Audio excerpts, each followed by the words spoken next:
सोनवणे साहेब यांचा सन्मान होतोय. जोरदार अशा टाळ्या वाजवायचे.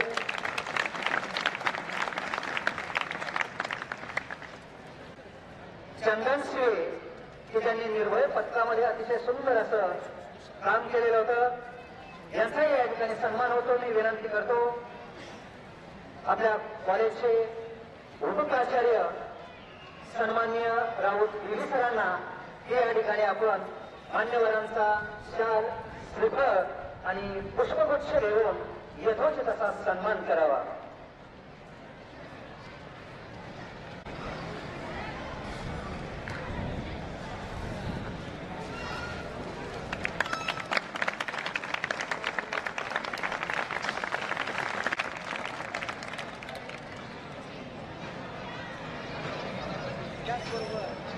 आपल्या कॉलेजमध्ये जे नेहमी भेट देतात किंबहुना दरवर्षीच रक्षाबंधन सणाचं औचित्य साधून आपल्या नेहमीच येत असतात. संस्थेवरती, शिक्षकांवरती, विद्यार्थ्यांच्या वरती उदंड असं प्रेम असणाऱ्या प्रजापिता विश्वविद्यालयाच्या सन्माननीय राणी बहेनजी या ठिकाणी उपस्थित आहेत. यांचाही या ठिकाणी शाल, श्रीफळ आणि पुष्पगुच्छ देऊन सन्मान होतोय.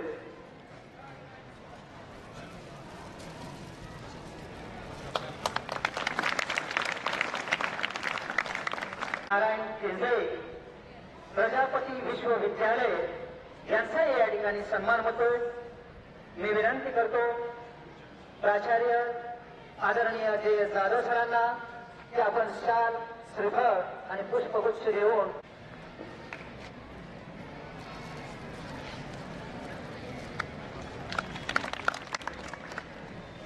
आदरणीय कर्तव्यदक्ष पोलीस अंमल गणेश शिरकुळे यांचा या ठिकाणी सन्मान होतोय पुष्पगुच्छ देऊन. आदरणीय प्राचार्य जे जाधव सर यांच्या हस्ते या ठिकाणी सन्मान होतोय. तसा सन्मान करावा. राजश्री खाडे पोलीस अंमलदार यांचा या ठिकाणी सन्मान होतोय. मी विनंती करतो आदरणीय पवार मॅडम यांना श्रीफळ आणि पुष्पगुच्छ देऊन या ठिकाणी त्यांचा यथोचित असा सन्मान करावा. खाडे यांचा या ठिकाणी सन्मान होतोय. तयार स्वागत टाळे. पहिल्यांदाच कर्तव्यदक्ष अधिकारी सोनवणे साहेब आपल्या कॉलेजमध्ये आले आणि त्यांना आपल्या विद्यार्थ्यांशी हितगुज करायचं आहे. कारण तुमचा जो वयोगट आहे तो वादळी अशांततेचा वयोगट आहे, पौगंड अवस्थेचा वयोगट आहे आणि या वयामध्ये तुमची पावलं चुकीच्या दिशेनं भरकटत जात असतात आणि ते पावलं चुकीच्या दिशेने जाऊ नयेत म्हणून तुम्हाला उद्बोधन करणार आहेत, हितगुज करणार आहेत. मग नशामुक्त अभियान राज्य शासनानं जो कार्यक्रम हाती घेतलेला आहे की नवी जी पिढी आहे, तरुण पिढी हे नशेच्या आहारी जात चाललेले आहे. वेगवेगळे व्यसनं करतात. अलीकडे मुलीही कमी नाही, मुली सुद्धा व्यसनं करायला लागलेले आहेत, मुलंही व्यसनं करतायत. मग वेगवेगळ्या प्रकारची व्यसनं आहे. सायबर क्राईम तुम्हाला माहित आहे. मोबाईलचे जसे फायदे आहेत तर त्याचप्रमाणे मोबाईलचे तोटे सुद्धा आहेत आणि त्यामुळं आपण इंस्टाग्राम असेल, फेसबुक असेल, व्हॉट्सअप असेल या पद्धतीने आपली फसवणूक कशी होत असते. मोबाईलवर गेम खेळणे आणि आपण जर चुकीच्या दिशेनं जर वागलो तर आपल्यावर विनयभंगासारखा किंवा पोक्सो सारखा गंभीर स्वरूपाचा गुन्हा दाखल होऊ शकतो. एकदा गुन्हा दाखल झाला की आपण आपल्या करिअर मधून, जीवनामधून बाद होत असतो आणि ते होऊ नये म्हणून साहेबांना आपल्याशी हितगुज करायचंय. दोन बाबीवर साहेब बोलणार आहे. एक मोबाईलचे दुष्परिणाम आणि दुसरं तारुण्य अवस्थेमध्ये ज्या चुकीच्या पद्धतीनं नशा केली जाते आणि त्यातून मुक्त होण्यासाठी काय उपाययोजना आहेत याबाबत साहेब बोलणार आहेत. सर्वांचं मी अधिक वेळ न घेता सर्वांना पुन्हा एकदा सर्वांचं मनापासून स्वागत करतो आणि मी थांबतो. विद्यालयाचे प्राचार्य सर यांनी बरेच सारे पोक्सो कायदा, अजून काय गुन्हेगारीचे प्रकार, व्यसनाधीनता याबद्दल तुम्हाला चांगले विचार दिले आणि मला वाटतंय की या विद्यालयाचे प्राचार्य म्हणून वारंवार तुमच्यावरती ते लक्ष ठेवतात आणि प्रामुख्याने ही काही चांगली गोष्ट आहे. आज या विशेष मंचावर उपस्थित वडूज पोलीस स्टेशनचे पोलीस निरीक्षक आदरणीय घनश्याम सोनवणे साहेब या ठिकाणी आवर्जून उपस्थित झालेले आहेत आणि तुम्हा सर्वांना थोडंसं त्यांच्या वतीनं मार्गदर्शन बी मिळणार आहे.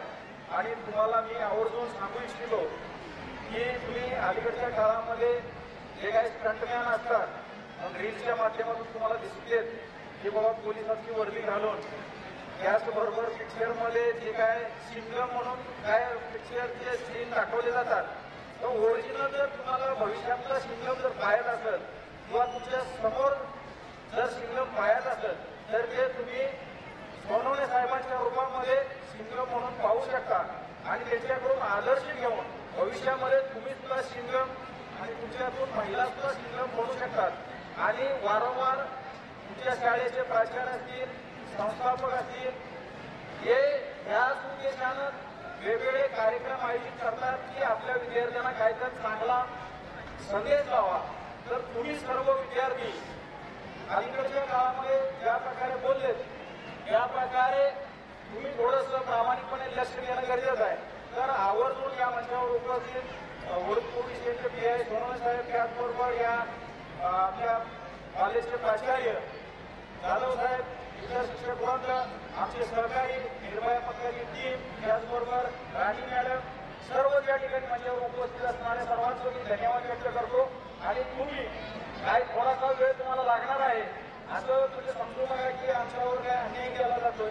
तर तुम्हाला जीवनामध्ये सक्षम होण्याचा हा एक चांगला मार्ग आहे. तुम्ही चांगलं मार्गदर्शन ऐकून घेतलं पाहिजे. आता बऱ्याच साऱ्या गोष्टी असतात की नशामुक्ती म्हणजे नेमकं काय आहे तर आपल्या समाजामध्ये एवढा फोफावलेला जे काय नशा व्यसनमुक्तीचा जो आदेश दिला जातो परंतु तुमच्या डोक्यामध्ये ते काही येत नाही होत. आता तंबाखूजन्य पदार्थ वापरले, खाल्ले तर मला सांगा त्याच्यामुळे किती गंभीर असा आजार आपल्या समाजामध्ये पसरू शकतो. आता कॅन्सरनं बरेच सारे आपल्या देशामध्ये, महाराष्ट्रामध्ये प्रत्येक वर्षी 1.5 ते 2 लाख म्हणा लोक कॅन्सरनं मृत्यू पावतात. तरी सुद्धा आपण तंबाखू करतो का? नाही. दारूमुळे बऱ्याच साऱ्या लोकांची आतडी खराब झालेली आहे, लिव्हर खराब झालेला आहे, तरी तो शेवटच्या श्वासापर्यंत दारू पिकला जातो. मला सांगा एखादा दारूचा दुकानदार तुमच्या घरी येऊन म्हटलंय का चल बाबा माझ्या दुकानात येऊन दारू घे म्हटलंय का कुणाला? आपण का जातो म्हणजे मूळ आपण आहोत. तर आपण त्या गोष्टीचा त्याग केला पाहिजे. त्याचबरोबर कोणताही दुकानदार असा म्हणत नाही की माझ्या पान टपरीवर या, माझ्याकडून गुटखा घ्या, तंबाखू घ्या, कधी बोललाय का? आपण स्वतःहून जातो. आणि भविष्यामध्ये तुम्ही आता पाहताय दारूचे दुकानदारांचे बंगले मोठे टावर आहेत आणि जो पिणार आहे ना तो झोपडपट्टीमध्ये दोस्त विकून बसलेला आहे. म्हणजे त्याच्या डोक्यावरचं छळ संपूर्ण आलेला आहे. तर तुम्ही या वयामध्ये आपल्या समाजाची प्रगती उन्नती पाहायची असेल तर तुम्ही प्रामुख्यानं समाजातील, मी म्हणत नाही की तुम्ही सर्वच मुलं असे आहात, परंतु तुम्ही इतर लोकांना सुद्धा ज्ञान घेऊ शकता. आपल्या समाजामध्ये, आपल्या घराच्या आजूबाजूची, आपल्या गलीबोळामध्ये जी काही माणसं दारू घेऊन पडलेले असतात त्यांना सुद्धा तुम्ही चांगले विचार देऊ शकता. त्याचसोबत तंबाखू खाणारे, गुटखे खाणारे हे सुद्धा त्यांना सुद्धा एक चांगला विचार तुम्ही देऊ शकता का नाही? अरे लक्ष तुमचं आहे का नाही? तर देऊ शकता का? तुम्हीच खाऊन आपलं त्यांना ज्ञान देत राहायचं? मला सांगा तुमच्या घरची काय तुमच्या टिफिन सोबत काय तंबाखूची पुरी देते का? गुटखीची पुरी देते का? नाही देत ना कोण? तुम्हाला या शाळेमध्ये शिकवलं जातं का तंबाखू खा, दारू घे शिकवलं जातं का? तुम्ही हे शिक्षण कुठून घेता? व्यसनाचं शिक्षण तुम्हाला जवळ येतं कुठून? म्हणजे व्यसनाधीन व्यक्तित्व असतो याचा तुम्ही आदर्श घेता. अरे तुम्हाला आदर्श घ्यायचा आहे तर चांगल्या विचारांचा आदर्श घेतला पाहिजे. आपल्या समाजामध्ये गुन्हेगारी थोपवली नाही पाहिजे. गुन्हेगारी मुक्त असा आपण समाज निर्माण केला पाहिजे. बऱ्याच साऱ्या सामाजिक संस्था सुद्धा आपल्या महाराष्ट्रामध्ये जिल्ह्यामध्ये खूप साऱ्या प्रमाणात चांगलं कार्य करतात. बरीच सारी आता बघा सामाजिक संस्था वृक्षारोपण करते. तुम्ही कधी झाड लावलंय का आयुष्यात? लावलंय का? लावलं असलं तर ह्याच पावसाळ्यात लावता, उन्हाळ्यात त्याला जनावर खाऊन टाकलेली. पाणी घातला का कधी? त्याला जोपासणं ही सुद्धा आपली प्राथमिक जबाबदारी आहे. परंतु आपण वाढदिवस जर सेलिब्रेट करायचा असेल ना तर मोठ्या हॉटेलमध्ये सुद्धा आपला सेलिब्रेट होईल अशा पद्धतीनं आपण पाहतो. मला वाटतंय की प्रत्येक मुलानं मुलीनं आपल्या वाढदिवशी दिली हे जर रोपटं जरी लावलं तर ते रोपटं भविष्यात किती लोकांना ऑक्सिजन पुरवेल याचा विचार करा. आणि प्रत्येक व्यक्तीचं आयुष्यमान जवळपास नाही म्हटलं तरी 100 वर्ष असतं. 100 झाडं एक माणूस लावू शकतो का नाही प्रत्येक वर्षी लावलं तर? प्रत्येक व्यक्तीने भारत देशात 140 कोटी लोकसंख्या आहे. किती झाडं वाढतील? परंतु असं नाही. आपण काय करतो? त्याला तोडायचं काम करतो.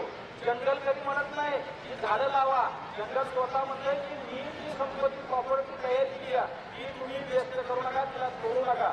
नदी कोणतीही सांगत नाही की माझी साफसफाई करा. तिला कळतं पावसाळ्यात दिवसात बराबर सगळ्यांना साफ करून टाकलेली टाकते ना. तिच्यावरती तुम्ही अतिक्रमण केलं किनाऱ्यावरती तर ती कुणालाही सोडत नाही. म्हणून जे कर्म तुम्ही पेरणार आहात तेच कर्म उगवणार आहात. चांगलं जर कर्म केलं जीवनामध्ये तर चांगलं त्याचं फळ सुद्धा तुम्हाला मिळणार आहे. परंतु आता खूप सारी मंडळी तुम्हाला ज्ञान देण्याचं काम करत असते, परंतु तुम्ही त्याकडे दुर्लक्ष करता. टाइमपास म्हणून तुम्ही एन्जॉय म्हणून त्यांचं मार्गदर्शन समजून घेता. मला सांगा प्रत्येक म्हणजे ज्या संस्था आहेत शालेय संस्था प्रत्येक संस्थेमध्ये तुम्हाला चांगलं घडवण्याचं काम केलं जातं. प्रत्येक शिक्षक हा तुम्हाला घडवण्याचं कार्य करत असतो. परंतु तुमच्यातून किती मुलं अधिकारी बनतात, किती मुली अधिकारी बनतात? मला वाटतं की 0% दर आहे. तर मला वाटतं की हा दर जर खरोखर तुम्हाला वाढवायचा असेल तर तुम्ही प्रामाणिकपणे एकनिष्ठतेने तुम्हाला जे तुमचे गुरुनी जे शिकवलेलं आहे हे जर अभ्यास तुम्ही योग्य प्रकारे केला तर जीवनामध्ये तुम्हाला कोणासमोर हात पसरण्याची वेळ येणार नाही. तर त्याच्यामुळं तुमच्यात एकनिष्ठता असणं फार गरजेचं आहे.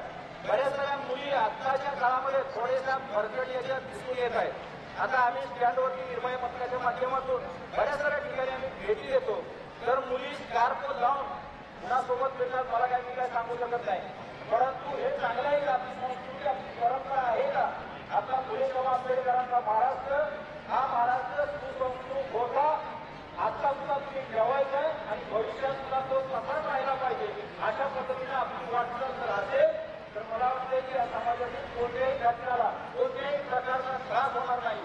आताच सरांनी ज्या प्रकारे सांगितलं झालं सरांनी पोक्सो कायदा किती खतरनाक आहे. तुमच्यावरती ज्या वेळेला वेळ येईल ना त्या वेळेला तुम्हाला कळेल. जेवढं पोलीस ड्रेसमध्ये चांगले सुसंस्कृत दिसतात ना तेवढं पोलीस स्टेशनवरती तुमच्यावर गुन्हा दाखल झाल्यानंतर आमचे शेखर जाधव साहेबांना माहित आहे, मुल्ला साहेबांना माहित आहे की त्या ठिकाणी मग तुम्ही हातपाय जोडण्याशिवाय दुसरं पर्याय राहत नाही आणि पोलीस हा कायद्यानंच तुमच्यावरती कायदे कारवाई करतो. त्यामुळं तिथं विनंती वगैरे करण्याचा काही प्रश्न उपस्थित होत नाही. त्यामुळं तुम्ही या वयामध्ये जास्तीत जास्त कायदे वाचन केले पाहिजे, कायद्याचं पालन केलं पाहिजे आणि मुलींनी सुद्धा त्या कायद्याचा कोणत्याही प्रकारे दुरुपयोग होईल अशा प्रकारे आपलं वर्तन ठेवलं नाही पाहिजे. आणि तुम्हाला तुमच्या आईनं तुमच्या वडिलांनी आपल्या समाजानं जे काय आपल्याला संस्कृती दिलेली आहे ती जोपासणं फार गरजेचं आहे. तुम्ही जर एक मोठ्या पदापर्यंत पोहोचला तर आणि तरच त्या आईवडिलांचं समाधान होणार आहे. अलीकडच्या काळामध्ये तुमचे आई वडील खूप सारं कष्ट करतात, एवढं कष्ट करतात की रात्रंदिवस त्यांना झोप सुद्धा लागत नाही. किंवा गोष्ट एखाद्या ठिकाणी जाऊन एन्जॉय करायचं त्याच्या डोक्यात असतं का? आपल्या वडिलांनी जे घातलेलं कमीला शर्ट असेल किंवा बनियान असेल फाटलेलं आहे ते बघा पहिलं. परंतु आपली आई एका साडीवरती वर्ष दिवस काढते.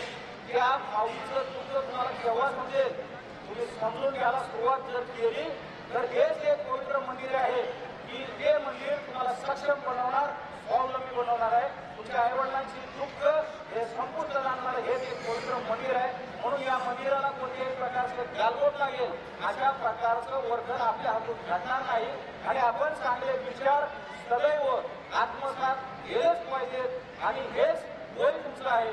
तुम्हाला जर चांगली संगत जर भेटली तर मला वाटतंय की तुम्हाला आयुष्यात कोणत्याही प्रकारचा त्रास होणार नाही, तुमच्यावरती कोणत्याही प्रकारचा गुन्हा दाखल होणार नाही आणि तुमचं आयुष्य सुखलाम करू शकतं. यासाठी प्रत्येक मुलानं या बसलेल्या ज्या मुली आहेत त्या आपल्या बहिणी समान आहेत, त्यांचं संरक्षण करणं. आपण फक्त रक्षाबंधन दिवशी फक्त शपथ घेतो, दुसऱ्या दिवशी विसरून जातो आणि तिसऱ्या दिवशी त्या मुलीचा पाठला करायला सुरुवात करतो. हे कुठं तर आपल्या समाजाला गालबोट लागण्याचं कारण होऊ शकतं. म्हणून प्रत्येक मुलानं जीवनामध्ये आपल्या आईकडे पाहिलं पाहिजे, आपल्या बहिणीकडे पाहिलं पाहिजे, आपल्या सुट्टीकडे पाहिलं पाहिजे. त्याच्यानंतरच आपल्या डोक्यामध्ये जर काही घाण विचार आले तर मला वाटते की तुमच्यासारखा मूर्ख माणूस या दुनियेत कोणी नसेल. त्यामुळं आपण इतर मुलींकडे पाहताना आपल्या बहिणी समान पहा, तरच तुमचं कल्याण होणार आहे. भविष्यामध्ये तुम्ही मोठ्या पदापर्यंत पोहोचू शकता. बरेच साऱ्या अधिकाऱ्यांचं मी काय ऐकलेलं आहे, ते अधिकारी कसे घडले, फार काही संकटातून ते पुढे आले आणि त्यांनी प्रामुख्यानं प्रामाणिकपणे अभ्यास केला म्हणून ते मोठ्या पदापर्यंत पोहोचले. तर या शाळेनं बरेच सारे विद्यार्थी घडवलेले आहेत. मला वाटते की जाधवकर गेल्या वर्षी आम्ही आलो होतो, तर त्या वर्षी आपण एक PSI आमचा दत्ता जाधव साहेबांचा मुलगा पडलेला, त्याचा सत्कार केला होता. तर तुम्ही सुद्धा या शाळेची खूप जुनी परंपरा आहे. या शाळेनं गोरगरीब कुटुंबातील प्रत्येक विद्यार्थ्याला घडवलेला आहे. या शाळेचा स्टाफ जो आहे सुसंस्कृत असा स्टाफ आहे. तुम्हाला खूप सारं त्याच्याकडून मार्गदर्शन मिळणार आहे. त्यामुळं तुम्ही प्रामाणिक राहा, एकनिष्ठ राहा. आपल्या सोनवणे साहेबांच्या माध्यमातून प्रत्येक पोलीस डिपार्टमेंटतील व्यक्तीला सूचना आहेत की आमच्या समाजातील आमच्या पोलीस स्टेशन हद्दीतील जेवढी गावं आहेत त्यामध्ये सुरक्षित राहिलेच पाहिजेत. म्हणून जास्तीत जास्त साहेबांचा आदेश असतो, प्रत्येक गावामध्ये जाऊन मुलांना सांगा कायदे काय आहेत, मुलींना सांगा कायदे काय आहेत. तरी सुद्धा आमच्या पोलीस स्टेशनला रोज तक्रारी दाखल होतात की दररोज येतो मुली पळून जाण्याचं प्रमाण हे वाढत चाललंय. तर हे कुठं थांबलं पाहिजे आणि पळून जाणं कुणासोबत जातात नाही का, केस वाढवलेला मोठा असतो ना चोर, त्याच्याबरोबर पळून जातात. अरे पळायचं असेल तर कलेक्टर सोबत पळा.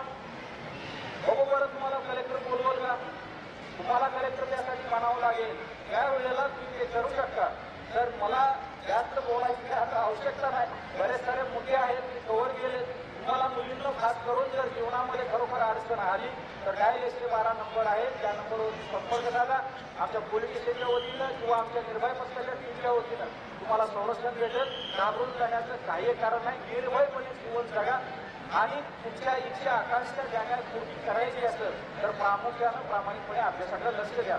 मला वाटतं की मला जरा वेळ खाल्लेला आहे, तर अजून सुद्धा तुम्हाला खरोखर सोनवणे साहेबांच्या माध्यमातून अजून काही नकामुक्तीच्या अनुषंगानं तुम्हाला मार्गदर्शन मिळेलच.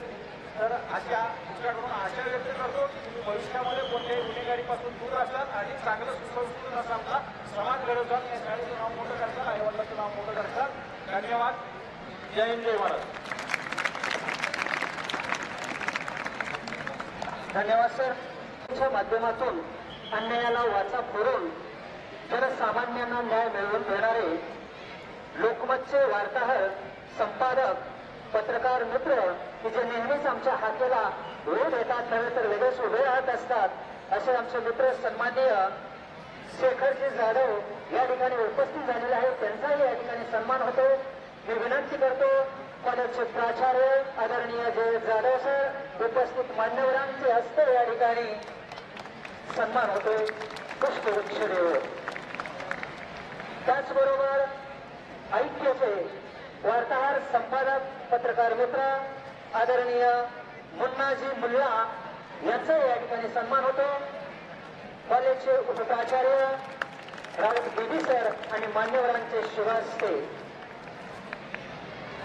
आपल्या ओरुस पोलीस स्टेशनचे कर्तव्य रक्ष श्रीराम म्हणून ओळखले जाणारे आदरणीय सोनवणे साहेब या ठिकाणी आपल्याला मार्गदर्शन करतील. आपणास विनंती की मुलांना या ठिकाणी आपण संबोधित करावे.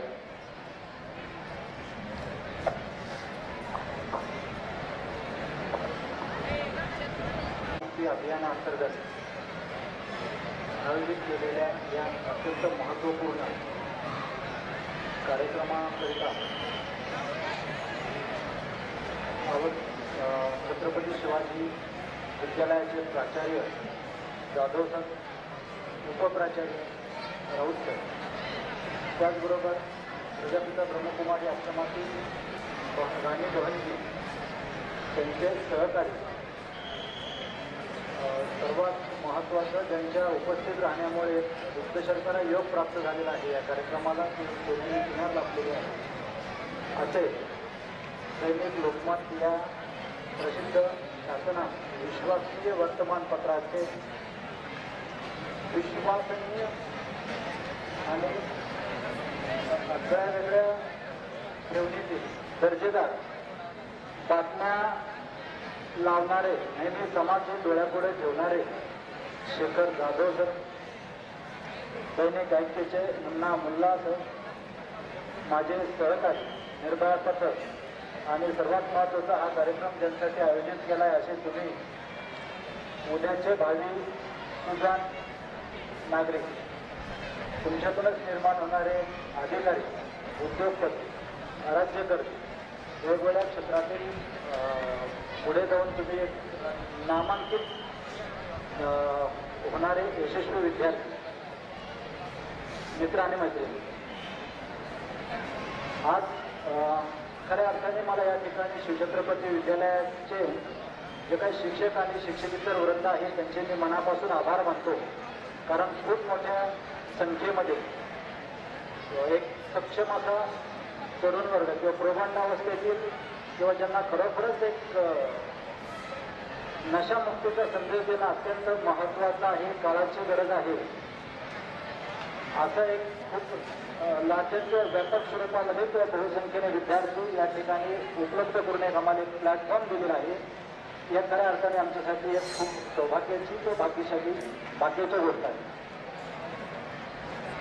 विद्यार्थी मित्रांनो, 17 ऑगस्ट 2025 ते 18 ऑगस्ट 2025 या काळात सातारा जिल्ह्याचे पोलीस अधीक्षक तुषार जोशी सर,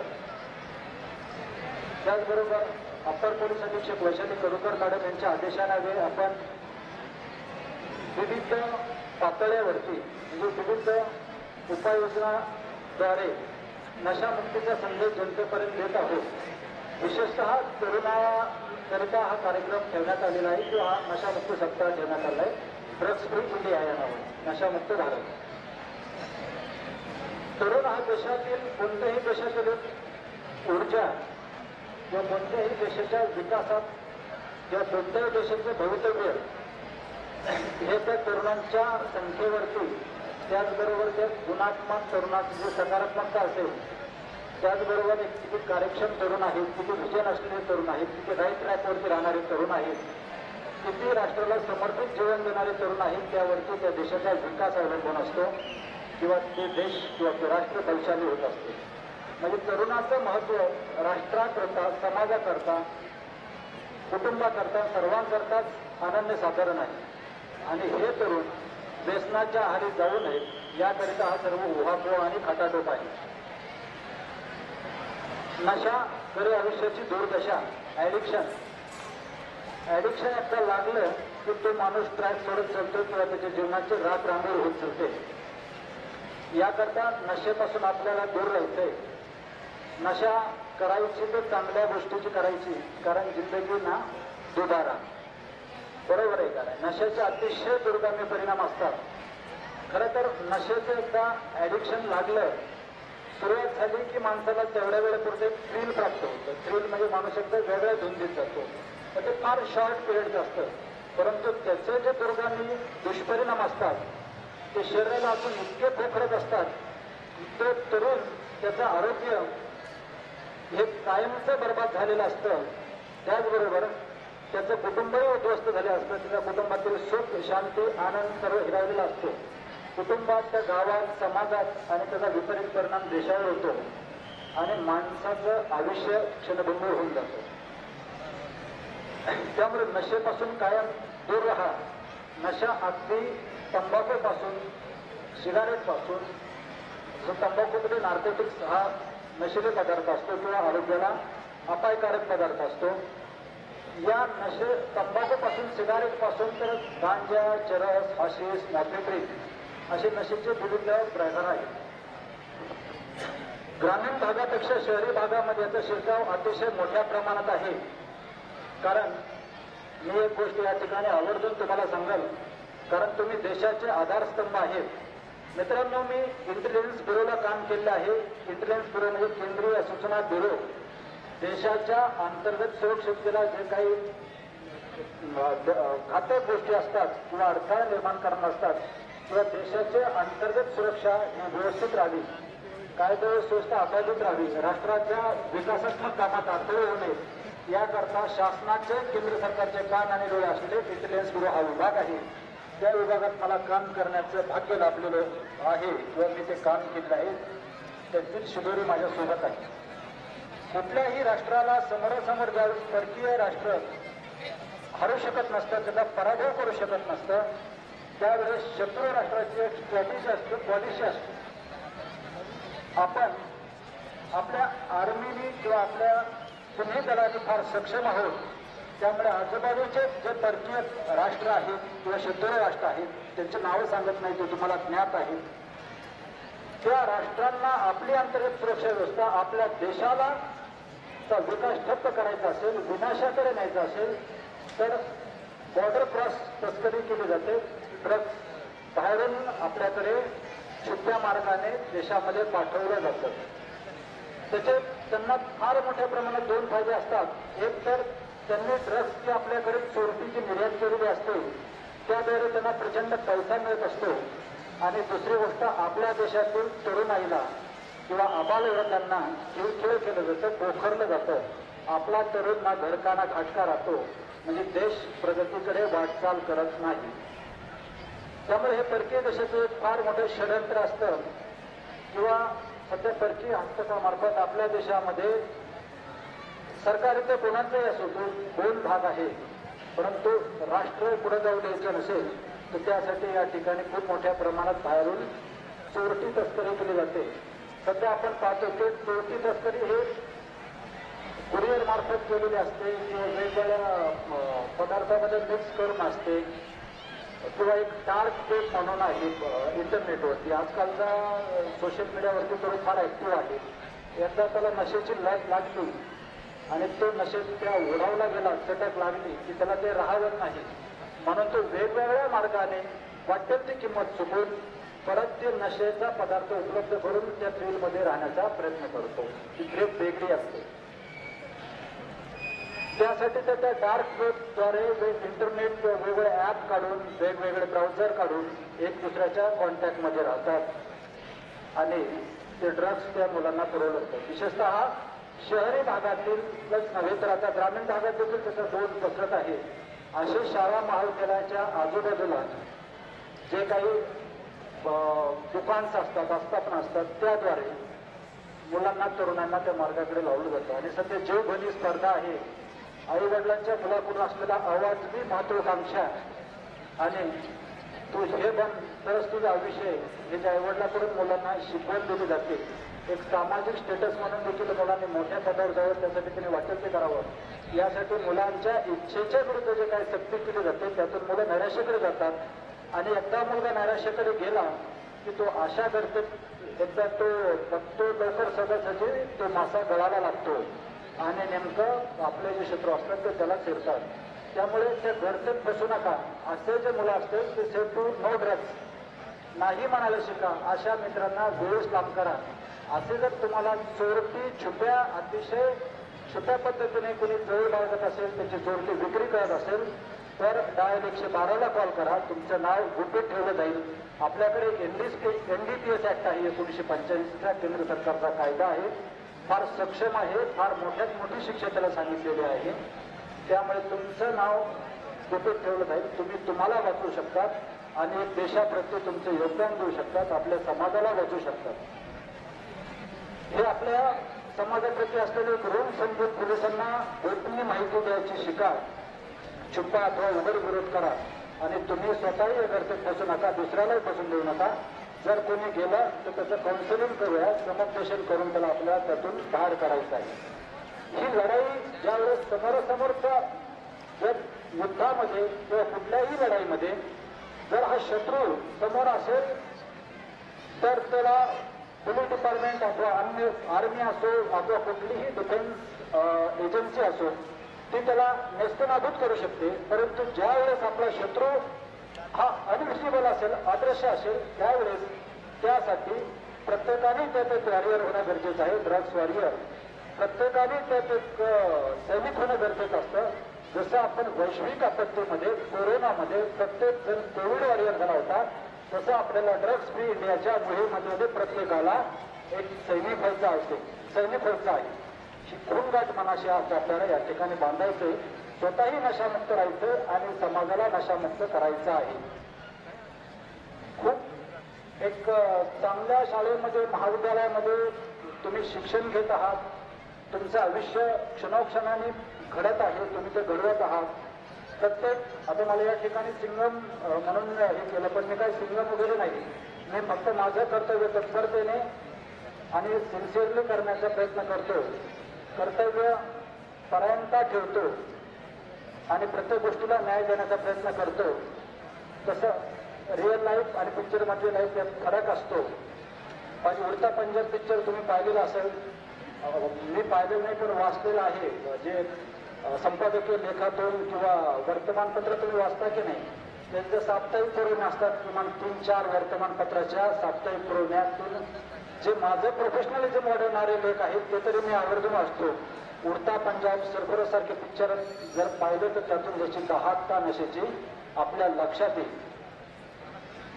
एक खूप मोठी चेंज आपल्याला ब्रेक करायची, ही तुम्ही आम्ही मिळून करायची, ज्यासाठी तुम्ही पोलीस यंत्रणेचे कान नाक डोळे आणि कान नाक आणि डोळे व्हायचे, फक्त माहिती देण्याचं काम करायचंय. आम्ही आमच्या पद्धतीने त्या गोष्टीला प्रिव्हेंट करणे, त्याचबरोबर त्या गोष्टी कारवाई करून अगदी पेडलर मिळाला, नशाचं कन्झम्पशन करणारा, नशा सेवन करणारा व्यक्ती मिळाला तर त्याचं काउन्सिलिंग करणं, कायदेशीर कारवाई करणं, त्याचबरोबर नशेखोरीचे अड्डे छोटे असोत किंवा मोठे त्याच्यावर प्रभावी आणि परिणामकारक कारवाई करणं, त्याच्या मुळाशी जाणं आणि त्याला कायद्याप्रत शिक्षणे कठोरात कठोर शिक्षण देणं हे आद्य कर्तव्य तर गरजच आहे. परंतु ही लढाई यशस्वी केव्हा होईल, जेव्हा तुमच्यासारखे विद्यार्थी यामध्ये हिरारीने सहभागी होतील, ही एक लोक चळवळ होईल. त्यावेळेस आपण नशामुक्तीचे यशस्वी पातळी खऱ्या अर्थाने गाठू. सरांनी मला दुसरा एक टॉपिक दिला की सायबर अवेअरनेस किंवा तुमचं ॲडिक्शन मोबाईलचं, ते पण एक वेगळं ॲडिक्शन आहे. सध्या खरोखरच ते व्यसन आहे. मोबाईलचा विचार केला तर मी त्याला एक मिनी युनिव्हर्सिटी समजेल. ते तुमच्या ज्ञान मिळवण्यासाठी त्याचा उपयोग करा. गुगलवरची प्रत्येक गोष्ट आजकाल तुम्हाला जरी ज्ञान देत असली तरी मला त्याच्यातले ती सतसत गोष्टी तुमची जागी ठेवा. त्याच्यावर आपण काय शेअर करतोय, काय शेअर केलं नाही पाहिजे. जे घातक आहे, समाजासाठी द्वेषमूलक आहे, त्या गोष्टी शेअर करू नका. या ठिकाणी शेखर जाधव सर बसलेत. मी एक टायमाला गुगलवर एखादी गोष्ट बघत नाही, परंतु त्यांनी जर मला एखादी व्हॉट्सअप पोस्ट केली तर मी ती आवर्जून वाचतो. कारण वाचण्यानेच माणूस घडतो, वाचण्यानेच माणसाला एक आनंद मिळतं, समाधान मिळतं. वाचनाचं ॲडिक्शन तुम्हाला लागू द्या. त्यांच्या बातमीमागची सत्यता, तथ्य असलेली क्वालिटी, त्यांचं त्या प्रत्येक बातमीत समाजाच्या विषयीचे प्रश्न जे पोटतिडकीने मांडतात ते खरोखर वाखाणण्याजोगे असतात आणि ज्ञानी देणारे असतात, भाषेवरती प्रभुत्व देणारे असतात. त्यामुळे त्या बातमीने आवर्जून मन लावून 2 ते 3 वेळा वाचतो. काही गोष्टीच्या प्रिंट काढून मी ठेवतो किंवा त्यांच्या हार्ड कॉपी देखील ठेवतो. त्यामुळे वाचनाला पर्याय नाही. वाचाल तर वाचाल तर टिकाल, असं आहे. रीलपेक्षा रिअल लाईफ जगायचं शिका आणि मोबाईलचा उपयोग स्वतःचं जीवन घडवण्यासाठी करा, एक समाजाला चांगला संदेश देण्यासाठी करा, ना की आपल्या एका पोस्टमुळे समाजामध्ये दुही किंवा एकमेकाचे डोके फोडले पाहिजेत असं काही करू नका. खूप काही त्याच्यावरती फसव्या लिंक असतात, त्यापासून सावध राहा. आर्थिक फसवणूक होऊ नये. त्याबरोबर डिजिटल अरेस्ट सारखे प्रकार असतात, सेक्स हॉटेल सारखे प्रकार असतात, त्याला आपण बळी पडू नका. आणि याचा कदाचित फसलात तर न भीता न संकोच बाळगता पोलीस स्टेशनला या, तक्रार नोंदवा. तुमच्या नावाची कुठेही वाच्यता न होऊन देता समोरच्यावरती कारवाई केली जाईल. अभ्यास म्हणजे एखाद्या गोष्टीची पुनरावृत्ती करणे, परत ती गोष्ट करणे. आता ते तुम्हाला नागाने सांगायला नको. आयुष्यात स्वतः मनाचा ब्रेक उत्तम ब्रेक असतो. सेल्फ डिसिप्लिन स्वयंशिस्त पाळा आणि नको त्या गोष्टीमध्ये पडू नका, नशेपासून दूर राहा. खूप काही बोलण्यासारखं आहे, परंतु मी आज या ठिकाणी जे तुमच्याशी एक सुसंवाद साधला आहे त्यामुळे मला निश्चित खात्री आहे की तुम्ही तुमच्या गुरुजनांचा, आईवडिलांचा आणि मान आणि आदर ठेवून त्यांनी दिलेल्या संस्कारातच राहाल आणि कुठल्याही नशेच्या आहारी जाणार नाहीत आणि आपल्या आयुष्याची राख रांगोळी करणार नाहीत. या ठिकाणी तुम्ही मला अतिशय शांत चित्ताने ऐकून घेतलं, त्याबद्दल तुमचे खास करून मनस्वी आभार.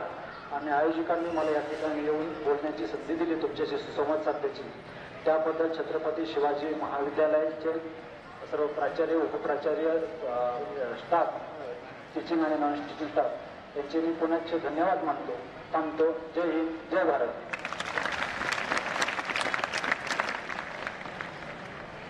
धन्यवाद साहेब.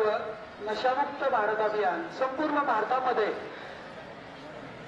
नशेविरुद्ध, मादक पदार्थाविरुद्ध तरुण पिढीला जागरूक करण्याचं काम. बरोबर. राणी बेंजी 2 मिनिटं आपलं मत व्यक्त करतायत.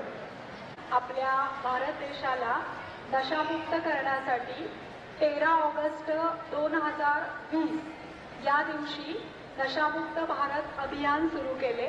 त्याला 5 वर्ष पूर्ण झाले आहेत. त्या निमित्ताने 3 करोड लोकांना नशामुक्त आयुष्यभर राहण्याची प्रतिज्ञा करून घेण्याचा हा प्रोजेक्ट, ज्यामध्ये आपल्या ब्रह्माकुमारी विद्यालयाला असा अनुरोध केला गेला की आपण सुद्धा हे कार्य सफल करण्यासाठी यामध्ये सक्रिय सहभाग घ्यावा. तर विद्यालयानं उत्तर दिलं की 3 करोड काय तर 5 करोड बंधू भगिनींकडून आपण ही प्रतिज्ञा करून घ्यायची आहे. तर आज बघा, एकच मिनिटामध्ये मी सांगते की तुम्ही ज्या वयोगटातले विद्यार्थी ते आहात, तर तुम्ही भले व्यसनांच्या अधीन नाही, पण तुमचे वडील, तुमचे भाऊ, तुमचे नातेवाईक जे व्यसन करतात, जे कधी तुम्हाला म्हणतील मला एवढी तंबाखू आणून दे, आणून द्यायची नाही, कारण तुम्ही आज संकल्प करत आहात की मला नशामुक्त राहायचंय आणि सर्वांना नशामुक्त करायचंय. तर आज ही प्रतिज्ञा करत आहात तुम्ही, त्यासोबत ही प्रतिज्ञा करा, कमीत कमी एक व्यक्तीला मला व्यसनमुक्त, नशामुक्त करायचं आहे. तर बघा, तंबाखूच्या शेतीला कुंपण नसतं का, तर एखादी म्हैस चुकून तिथं गेली तर ती म्हैस ते खाणार नाही का, तर म्हैशीला माहित आहे की हे आपल्या खाण्यासारखं नाहीये, पण आज मनुष्य तिथं गेले तर खाणार. तर सर्वात बुद्धिवान म्हणून घेणारा मानव प्राणी सुद्धा, गाढव सुद्धा कोणतं व्यसन करत नाही आणि आज बुद्धिजीवी मानव या व्यसनांच्या अधीन आहे. तर ही जनजागृती काळाची गरज आहे. तर तुम्ही एक तरी व्यक्तीला व्यसनमुक्त करण्याचा संकल्प करा आणि केंद्र शासनाकडून आलेली ही प्रतिज्ञा आहे ती करण्यासाठी आपण सर्वांना उभं राहायचंय. हात समोर करून ही प्रतिज्ञा आपण सर्वांना करायची आहे. फक्त 4 वाक्याची प्रतिज्ञा आहे, कंटाळायचं नाही. तुम्ही यूथ आहात. मैं यह शपथ लेती हूँ कि अपने जीवन में कभी भी किसी भी परिस्थिति में किसी के भी दबाव में आकर किसी भी नशे का प्रयोग नहीं करूंगी. मैं यह शपथ लेती हूँ कि अपने परिवार, मित्रों एवं समाज को इससे बचाने का भरपूर प्रयास करूंगी. मैं यह शपथ लेती हूँ कि भारत सरकार द्वारा बनाए गए नशे से संबंधित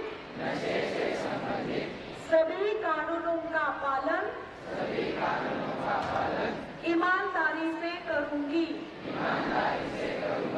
मैं यह शपथ लेती हूँ कि